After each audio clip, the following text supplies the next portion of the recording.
on est à plus de 1500 frappes aériennes israéliennes sur les bastions du Hezbollah, avec bien sûr des civils, parce que ces bastions sont installés au milieu des zones civiles. 700 morts, plus d'un million de réfugiés, des dégâts énormes.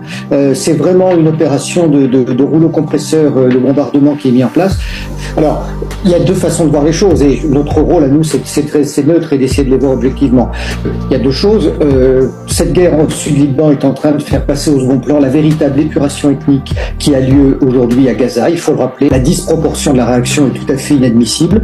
Et je rappelle aussi que le Hezbollah, bien que ce soit un mouvement qui agresse Israël, fait systématiquement attention à ce que ces tirs de missiles ne visent que des infrastructures militaires. Elles tombent souvent d'ailleurs de manière tout à fait symbolique à quelques encablures de ces bases. D'ailleurs, les militaires israéliens le savent très bien et le reconnaissent. Donc là, on utilise aussi un prétexte. C'est-à-dire que je pense que Netanyahou, au-delà de son cas personnel dont on parle depuis des mois, sent qu'il y a une fenêtre de tir positive qui s'ouvre aujourd'hui, et il va jusqu'au bout. À chaque fois qu'une porte s'ouvre, il l'enfonce. Après Gaza, après le Sud-Liban et le Hezbollah, on s'attend à d'autres actions. Il a déclaré cette nuit au peuple iranien qu'il était avec le peuple iranien, qu'un changement de régime arriverait probablement bientôt. Et finalement, l'objectif derrière ça, c'est une attaque contre l'Iran.